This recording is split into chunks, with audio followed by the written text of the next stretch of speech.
Hey guys, it's Vicky here. Let's talk The Walking Dead.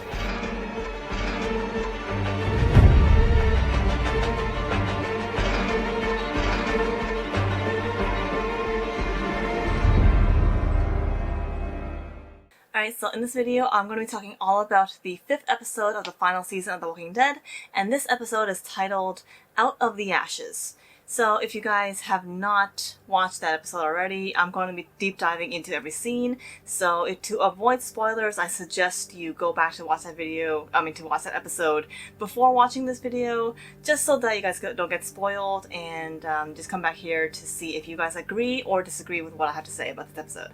And with all that being said, let's get straight into it. In this episode, we start off with Aaron walking with Gracie in the woods, trying to get her back safe to Alexandria. The pair run into a walker, then a wolf, a savior, and a whisperer. Aaron kills the walker, but then Gracie disappears. Aaron is frantic trying to find her, and he gets surrounded by his former enemies and he gets killed. He then wakes up from his nightmare. I really liked that they started this episode off with a nightmare, and even when we're first introduced to the scene, I myself found it really obvious that it was a nightmare just because of the color scheme they used. They made it really, they made the trees and the leaves and everything look like really, really saturated in a non-realistic way, and that's how I kind of figured that it was a nightmare rather than a actual like real life scene in Aaron's life, I guess.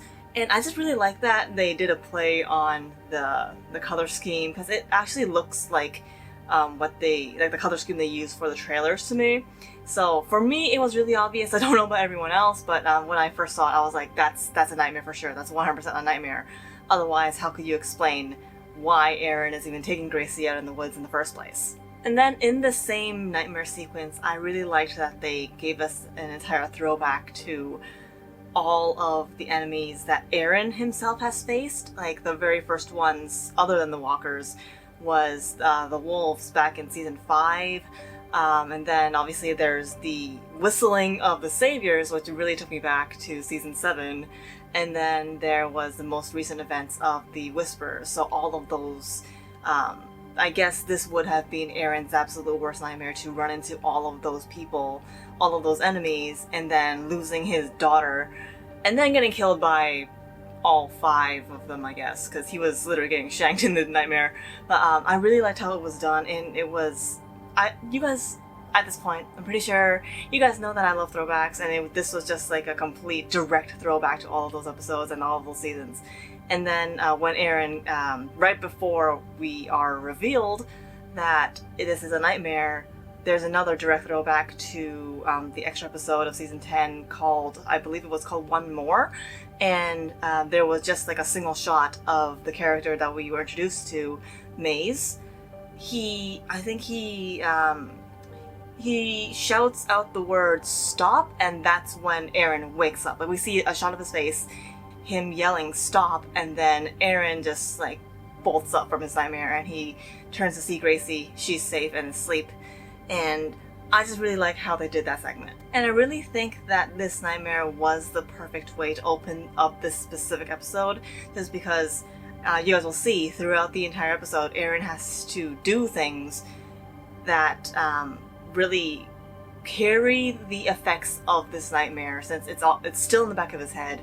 And I just really like how they opened up with this one, just because it's a very, very important thing for us to know that this isn't in the back of Aaron's head. This is what he's thinking about when he's doing the certain things that he is in this episode. The scene then jumps to Jerry going to use the bathroom, but through the window, he sees that there has been a breach in the wall, and walkers have gotten inside Alexandria. Once Aaron hears the warning, he instructs Gracie to stay inside. The Alexandrians rush to fight the walkers and repair the wall that had fallen. A little note, when Aaron tells Gracie to, I think, go downstairs for safety like they had practiced before, he asks her if she has her whistle, and when she shows it, might only be me that thinks this way, but her whistle kind of looks like a dog whistle.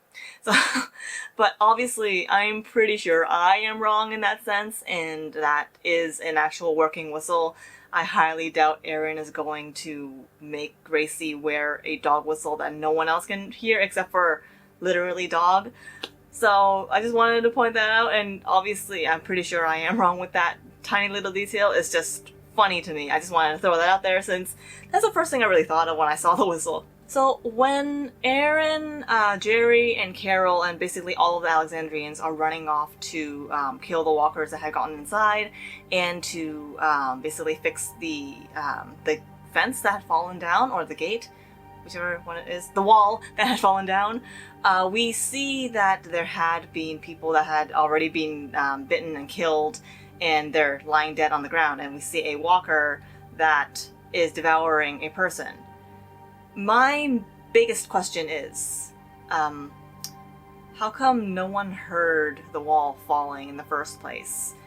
And even when the walkers got inside and they killed somebody, I can write that off as the person who died, the first thing that happened to them was, unfortunately, they got their vocal cords ripped out, since the man that was on the ground, he had a like a bite on his neck.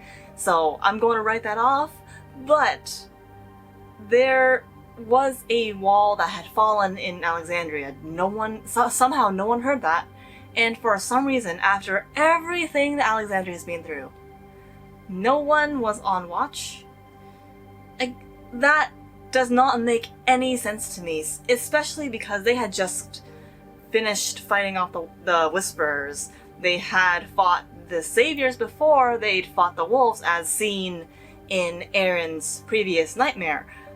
They fought off all of these intruders, people that have gotten in the walls, and yet there's no one on watch at night. I don't understand that, and if there had been people on watch, one, where are they? And two, why did no one tell anybody about the walls being breached or the wall had fallen? The fact that no one knew it until Jerry pointed it out after he had gotten up from bed and went to the bathroom to see the walker inside the walls, the fact that no one knew really confused and kind of bothers me, just because that would never happen. Especially with Carol and Rosita and everyone else that we know from our main group are still in this community. It's not like Maggie and Daryl and Negan are the only ones who know how to protect the place. It just doesn't make sense to me. Their security should have been a lot more tight, especially right after fighting the Whisperers. After the opening minutes, we jump straight into a commercial-like video featuring Lance Hornsby, and it's a welcoming video for Yumiko, Eugene, Ezekiel, and Princess, who are watching this in what looks like to be a courtroom. They are each given an envelope telling them their position and place to stay. In Princess's envelope, she gets her $2 bill back, which was previously taken from her. As the four of them originally wanted to get help from the Commonwealth, they devise a plan to talk to the higher-ups to see if the Commonwealth would be willing to help. Yumiko then inquires about her brother. Yeah, so, for some reason, the very first thing I thought of when I saw this commercial-made video was that these people have a lot of energy. They have a lot of power to spare because they're making commercials. They are taking the power that they have, not for anything really useful, but they're using the power for video editing. They're using it for making commercials. They're filming and editing, and it's just, they have an excess amount of power is what I'm getting from these, self-produced videos from the Commonwealth. And yeah, the very first thing I thought of when I saw the commercial was, these people can do video editing.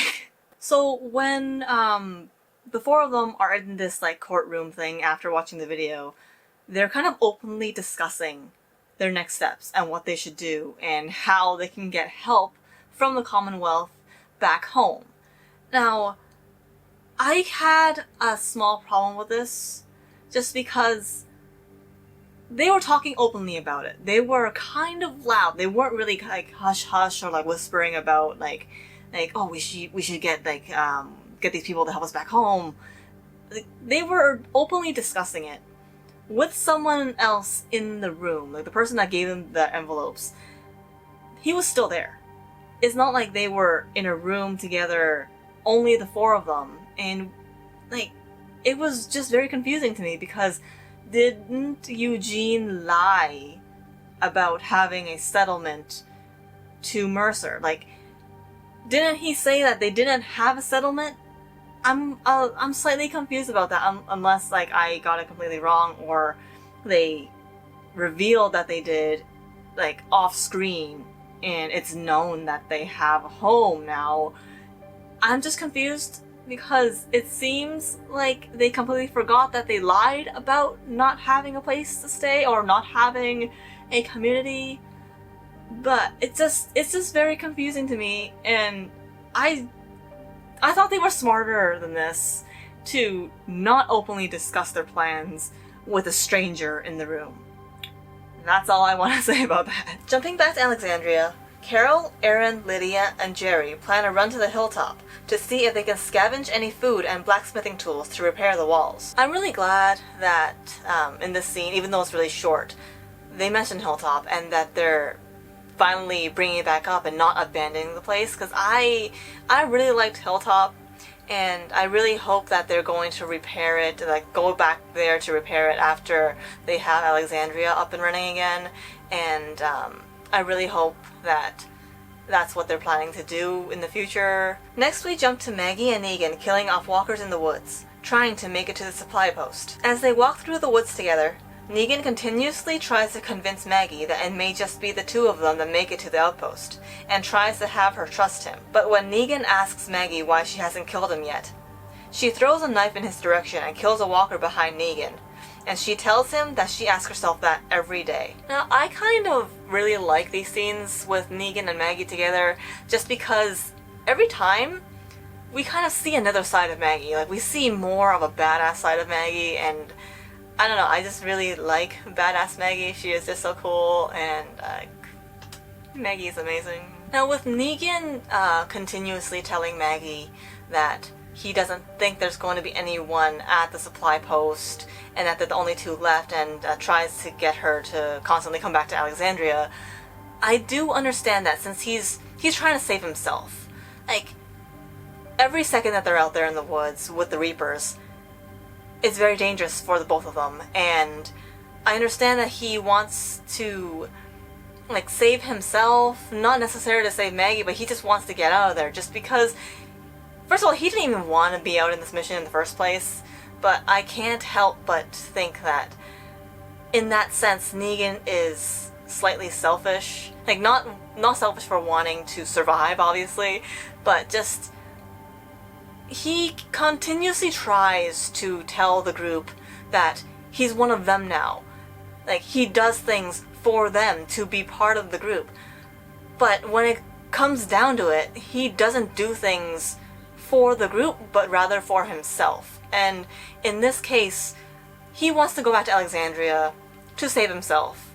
But what our group would actually do, like, even Aaron, if he was there, he would search for his people. He would be waiting for Daryl and Gabriel, and if he hasn't already met up with Maggie, he would have waited for her there as well. So, like, his mindset is not really, well, for himself it's in the right place, but when it comes to being part of the group, it's not really. We then jump back to Aaron, Carol, Lydia, and Jerry reaching the Hilltop, where they see a bunch of walkers who used to be their people. They take the time to kill off the walkers outside the walls of the Hilltop. Now, this scene was rather emotional to watch, just because, like, they're looking around and they see people that they recognize. Like, they see people in Hilltop armor, and it's like, we know that you used to be on our side, but now we have to kill you as, like, a walker. And it was very heartbreaking, just because they knew these people, they lived with these people, they were their friends, and now they're dead, and it's just sad. It's just sad. And also, this scene kind of made me think of another character that we had not seen in a really long time. Where's Cal? Like, he was one of the original people from the Hilltop, and he's always been, like, Maggie's right-hand man. But I don't know where she went. I don't even remember the last time we saw him. Unless he left with Maggie. Because I don't think I don't know where Cal is. If anyone knows where Cal is, please let me know, because I don't think we've ever seen him dead or die. I don't remember the last time we saw him. I miss Cal. I liked Cal. Jumping right back to Alexandria, Judith is teaching the younger kids self-defense with wooden swords when Gracie and Judith notice a few older kids provoking a child walker that stuck its head through the hole in the wall. Judith goes over to them and tries to get them to stop, threatening to tell Rosita, but the oldest looking boy pushes her and tells her that Michonne had abandoned her. Judith gets furious and pulls her sword on him, only for Gracie to stop her before she does something she'd regret. Judith then walks away tearfully from the others. Now, when I first saw this scene, when I first watched it, I was so angry with this kid. Like, I have never felt this much rage towards a character that I've only seen for 5 seconds, and this kid really does it for me. Because first of all, he's a huge bully, and yeah, he doesn't really tower over Judith just because he's taller than her, but like, he's a bully to our baby Judith, and I hate him for it. And like, we just got rid of Gage, okay? He died, and then this little kid, he comes and he just takes the cake of being the absolute worst kid ever. And oh my god, I was just so angry.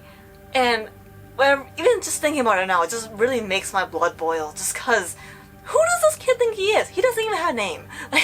He's just like the little shit kid to me, I'm sorry.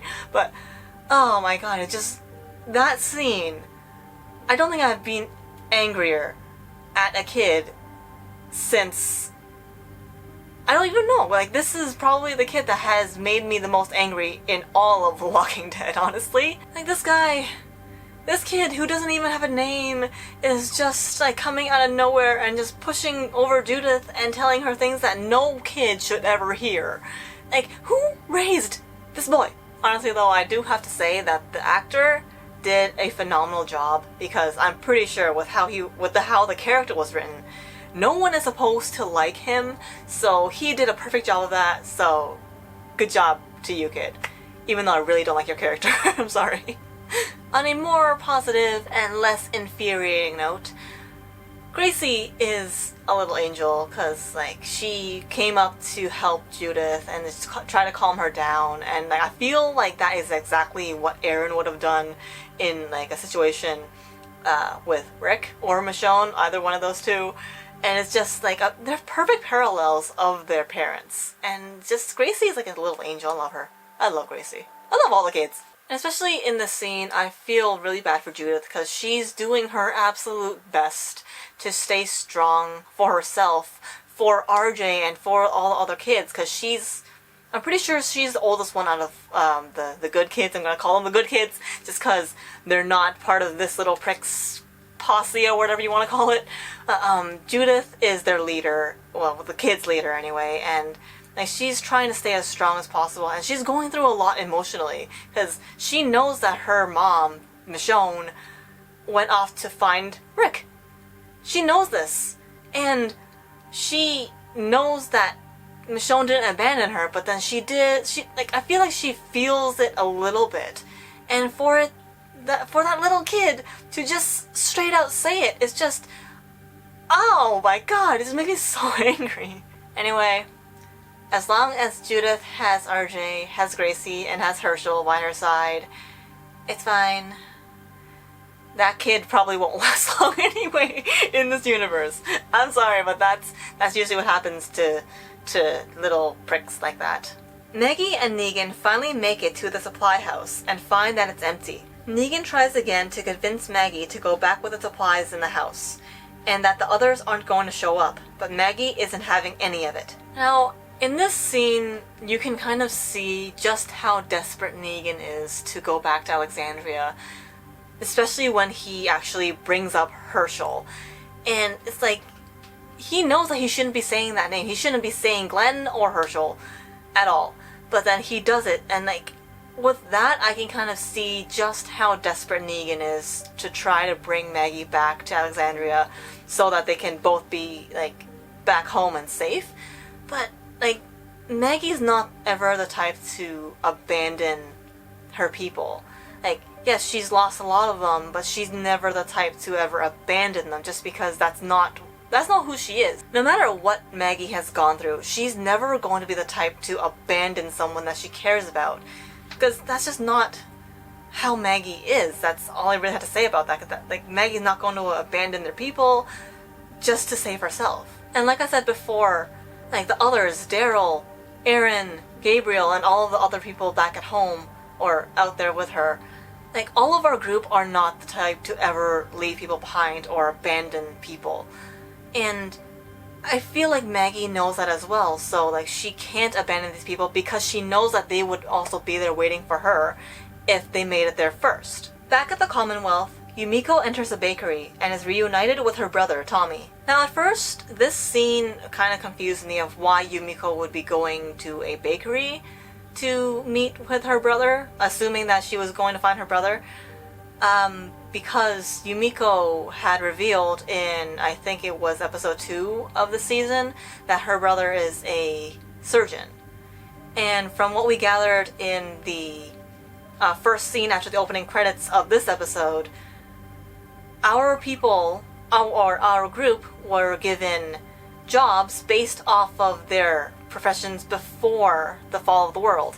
And that's why Princess is like a retail worker, I think it was, and Ezekiel was like, he was a zookeeper, and this profession that he was given had to do with animals as well. So they kind of put the pieces together and assumed that their professions now are based off of their occupations in the past. So with that being said, why is Yumiko's brother a baker rather than a doctor or some kind of medic in the Commonwealth? That's just confusing to me. Let's leave it at that for now. The last thing I want to say about this scene and Tomi is that I really admire the casting directors for casting him so perfectly, because not only is he Asian, not only does he also have the same accent Yumiko has, he also looks like Yumiko. So, amazing job by the casting directors. I'm so happy about this little detail.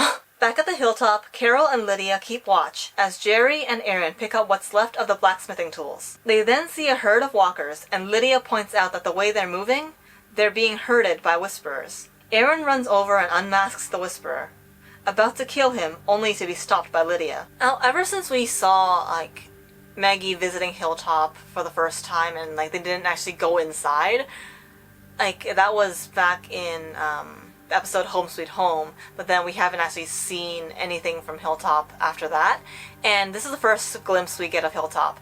And I've always been wondering, would there be, like, people or, like, leftover whisperers that are, like, squatting in Hilltop? Just because, like, even though, yeah, it's burnt down, like, some of the walls are caved in, but then there's still walls. There's still a lot safer than out in the woods, like, out in the open.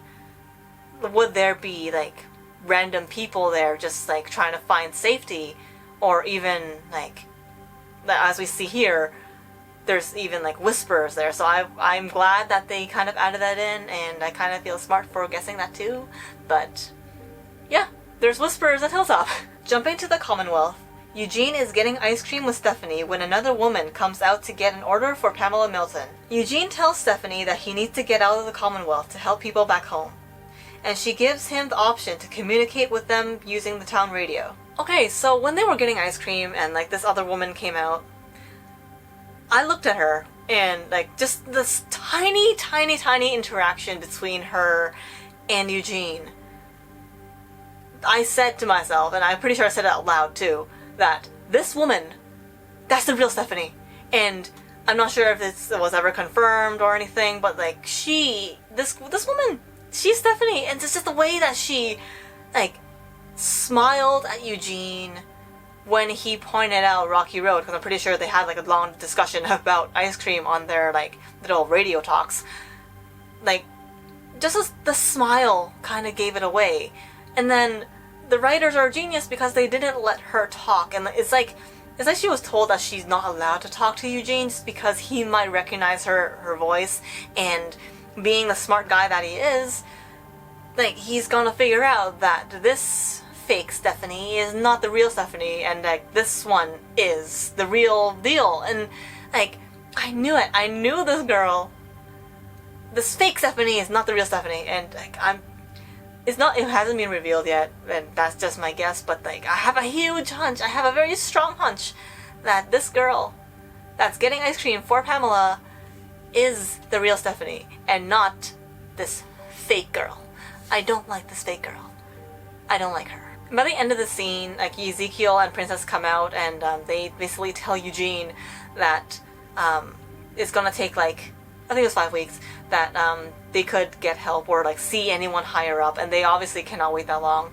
So that's when this Stephanie says that he can use like the radios, and when they go off, Eugene gives Princess his ice cream cone, and I'm just gonna say that long spiel just because I want to say that Princess looks absolutely adorable when she's eating her ice cream. She just has like this little puppy dog look, and I'm really loving Princess in every single episode. Back at Alexandria, Judith comes back home to find that the handprint boards she made with Carl when she was the toddler were broken. She confronts the older kids from before if they knew who broke them, but they leave after telling her that they didn't do it. Gracie, RJ, and Herschel then offer to help her put them back together. Okay, so when this prick of a kid tells Judith that he didn't do it, I honestly don't know whether I believe him or not, because, like, I feel like he did, and it would be really obvious for him to do so, but then at the same time,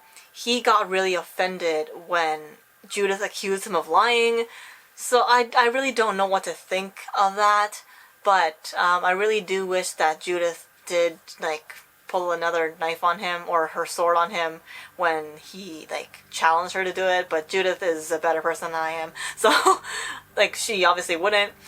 It's just, I don't know whether this kid or any of them really did it, and even if it was on purpose or not.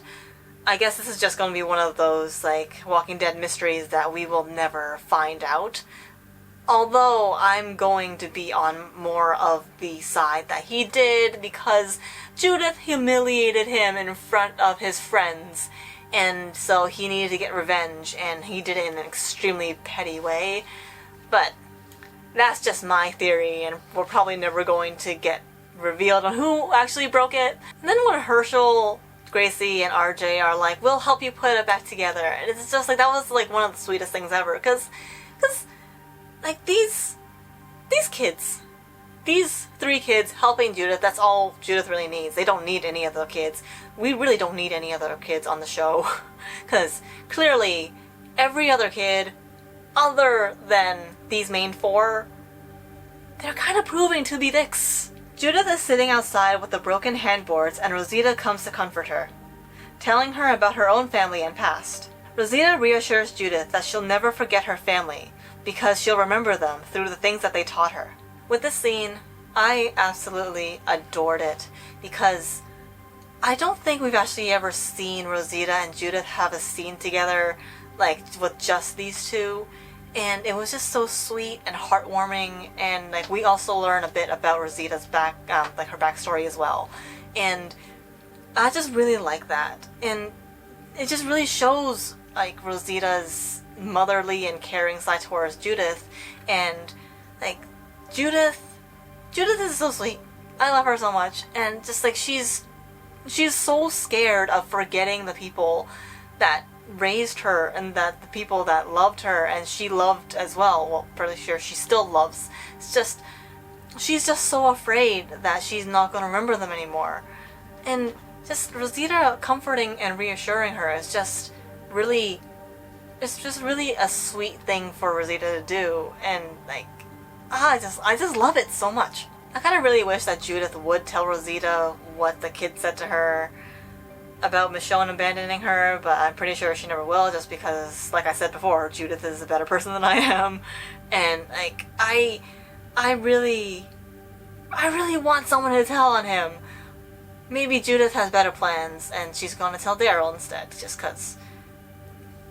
He's not gonna let that slide. He's never gonna let that kind of thing slide, ever. Aaron and Jerry begin to interrogate the Whisperer, who reveals his name to be Keith. They bring him to the cellar, only to find more Whisperers hiding, confirming that Keith was lying about being alone. They find Whisperer masks in the cellar, and Jerry finds Nabila's scarf. Before they can decide what to do with the people, one of the women attack Aaron and run out of the cellar, leaving Keith behind to be interrogated some more. Now, I do understand completely why the four of them are like really, really wary and not trusting of the Whisperers, or this Whisperer, especially because he did lie to them about being alone, and then they find more people in the cellar. But then I'm a little bit confused why Jerry was that upset when he found Nabila's scarf. Mainly because he knows where Nabila is. He knows that she's safe with her kids back home in Alexandria. If it was the case that she had gone missing or she had died because of the Whisperer War, then that would be a completely different story. But then Jerry knows where his wife is. And so for him to get that upset when he found the scarf, it confused me a little bit, because he says that they've been back at Alexandria. But the thing is, like, I'm assuming that he's talking about like after they burned down Hilltop and like the aftermath of the war, that they've been back to Alexandria. But that doesn't necessarily have to be the case. Just because Jerry and Nabila and his entire family had stayed at Hilltop before. So what if it was the case that they picked up Nabila's scarf after the war and they never stepped foot in Alexandria? So just for Jerry to get that upset over finding his wife's scarf, that doesn't necessarily mean that these Whisperers went back to Alexandria to steal their things. Unless I'm reading completely wrong. I might be. But then again, them losing Hilltop and then almost losing Alexandria, and then Jerry finding his wife's scarf in the possession of Whisperers really might have just ticked him off, and he wasn't really seeing straight, so he was just angry Jerry, and angry Jerry, I believe, would be rather scary. Back at the Commonwealth, Yumiko is catching up with Tomi. She brings up that he could be helping people as a surgeon, but Tomi tells her that baking makes him happy. He also reassures her that this place is safe and that she can get help from the people if she follows the rules. Now this scene really clears it up for me why Tomi is a baker rather than someone in the medical field for the Commonwealth, just because of how he acted towards Yumiko when she first brought up that he could be helping people as a surgeon. And it's just, he was so, he feels very secretive when it comes to his actual, real profession when he was, before the fall of the world. And, he's keeping a secret because he doesn't want anyone to know, because he doesn't want to become a surgeon. Just because he has the knowledge to be one doesn't mean he actually wants to be one. If that makes any sense. Because, obviously, Yumiko and Tomi are both Asian. They both come from Asian families, I'm assuming. And from my knowledge of being in a Asian family, it's very, a very set path. If your parents tell you that you have to go down this path, it's there's so much pressure for you to be this certain thing, either a doctor or a lawyer. And Yumiko already took the path as a lawyer, so she went down the path that her parents, I'm guessing, wanted her to go down. And so I'm guessing that her parents wanted Tomi to go down the medical path. And with that, I completely understand Tomi's point of view, where yes, he became a surgeon to please his family, but not to please himself. And now that he has his own life in the Commonwealth and he's able to do what he wants to do, he's going to continue down the path where he wants, of what he wants to do, and not conform to what his sister, I'm going to assume that Yumiko's his older sister, for what his sister wants him to do.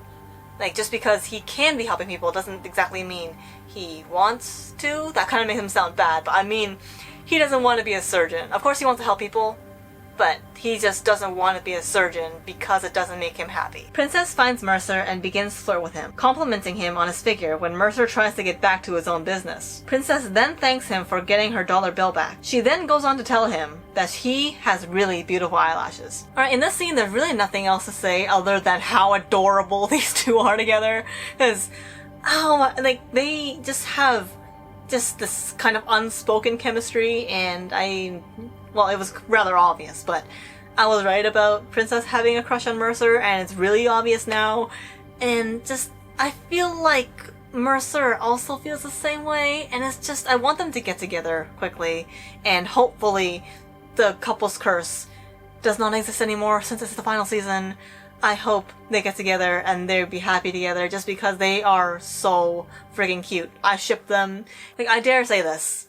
Mercer and Princess are on the same level of cuteness as Maggie and Glenn were.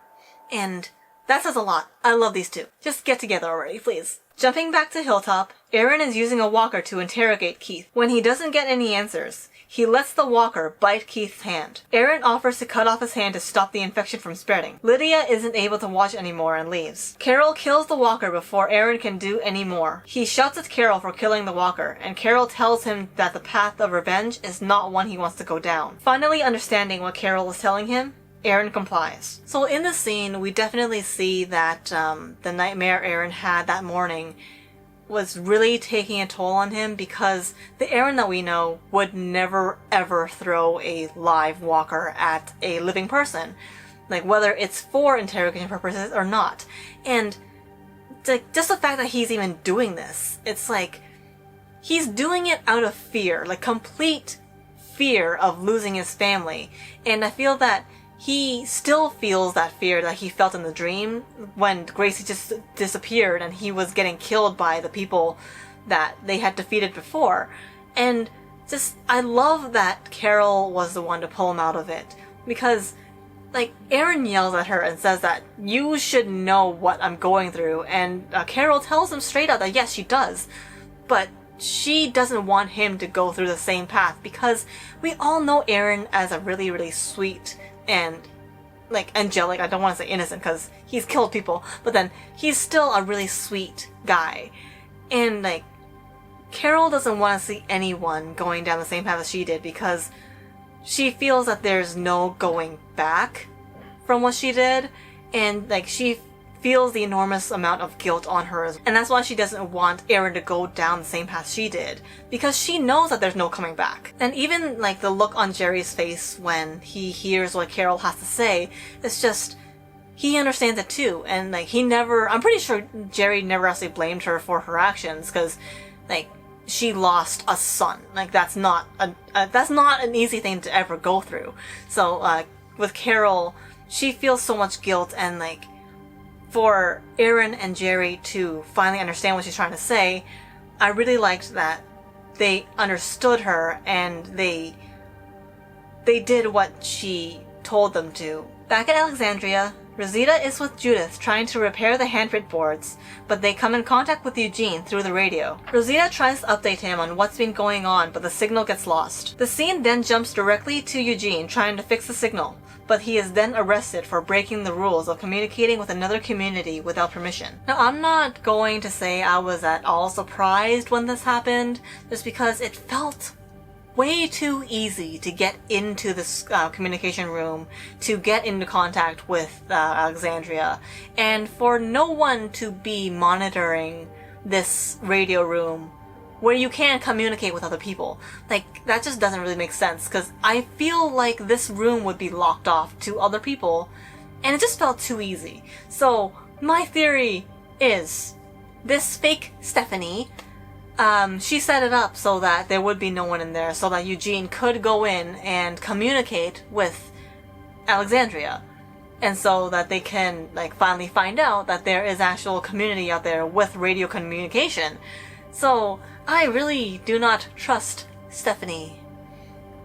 Well, Stephanie. We then jump back to Maggie and Negan waiting in the supply house. Negan gets up and tells Maggie that he's leaving with the supplies to go back to Alexandria. Before anything is decided, Gabriel and Elijah make it into the house. Maggie updates them on the whereabouts of the others she knows about, and Gabriel says to wait for Daryl and Frost. I just want to say first, yeah, Elijah's alive, and I'm really happy about that, because then not everyone from Maggie's group is dead, and we obviously know where Daryl and Frost are, so we don't need to worry about them yet. And like I have said before, Negan is just trying to save his own ass out here, and like he's not being the team player that he always wants to claim to be, since like his priorities, yes, is to keep himself alive, but then he should also understand that these group of people, they work together as a unit, they work together as a team, so they're not going to leave people behind.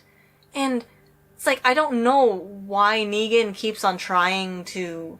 Well, I actually do know why Negan's trying to go back, because he feels that if he's out here with them, he'll be the first to, like, be pushed out and die on his own. So I completely understand that. It's just, he can't call himself a team player if that's his actual mindset then. What I'm really just trying to say about Negan is that, yes, he is smart when it comes to his own survival, but then he needs to realize that when it comes to this group in particular, like Maggie, Daryl, Gabriel, Aaron, everyone back at Alexandria, like, they don't survive on their own. They survive as a group, as a family, so they are not going to leave anyone behind if they don't have to. And, like, that's the main difference between Negan and our group. Like, he only is there to survive on his own, and we can see that now because he was willing to take the supplies back to Alexandria to save himself rather than wait for the others and just fight alongside with them. Like, if he really was trying to be a part of the group, he wouldn't have continued to try to get Maggie to turn back or just stop the mission and abandon the others, because that's not who our group is. And, like, I'm just going to sound like a broken record, but then, like, that's not what Maggie, Daryl, Aaron, or Gabriel would do in this circumstance. Because, like, they're not going to turn back and, like, escape, not when there are still others out there. So at the end of the day, all I'm trying to say is Negan, no, he's not the absolute worst anymore anyway, but he is not the team player that he's constantly claiming himself to be. Eugene, Princess, and Ezekiel are in a room and then told that they will be tried for breaking several laws. When Eugene tries to convince them to let him talk to Stephanie, Lance Hornsby comes in and tells the man to not move them while he goes to talk to Mercer. Now, I said in my death predictions video that I don't really like Lance Hornsby or like how he was like shown in the trailers. So, I get the same vibe here, and when this Stephanie girl, whatever her name is, whatever her real name is, like, vouched for him, I don't trust him even more, just because this feels like a play to get our people to trust them. Because it's like, oh, I vouched for you guys, and I prevented you from getting banned or banished from the Commonwealth. Now, you owe us, or like, you have to trust me because we helped you big time. And it's like, that's their way of trying to get our group to trust them, and I really don't like the way that this is going. Well, I completely understand, and I like how this plot was written, but I just don't like that it's happening. Back at Hilltop, Jerry, Aaron, Lydia, and Carol pack up their carriage with supplies, leaving some food for the leftover Whisperers. Keith then tells them that he saw Connie coming out of the cave, and that she was alive, and tells them the last place he saw her. The four of them decide to head back to Alexandria, then set out to look for her in the morning as it was getting dark. I'm really glad that our group finally knows that Connie is alive and not dead, so that Kelly can finally actually have hope to find her sister. And like, I really like that they didn't abandon her character, because for the last few episodes, that's kind of what it felt like. And I'm pretty sure that that is kind of what Kelly felt like as well, because no one was really going out to look for her. Well, maybe except for her and Carol. But it's just, they finally have a glimmer of hope to actually find her, and I'm really hoping that they find her and bring her back to Alexandria soon. Like, they finally have a starting point, at least, to try and look for Connie. And at first, I was like, maybe this could be a trap. But then, I really don't think so, since before Keith tells them where Connie is, he's trying to prove to them that they are not the same as Alpha. They only followed Alpha because they were scared and they needed to survive, otherwise Alpha would have done something much worse to them. So, like, I really don't feel like this is a trap or like a lure to get them to look for Connie and then just ambush them there, since I don't think they even have the numbers. If they did, Alexandria would already be like they would have already died in Alexandria, I think. Yeah, and so that was the last scene of this episode, and I really like that they ended it with like a happier note of there's hope now to find Connie, who's been missing for I don't know how many days or weeks it's been for our people.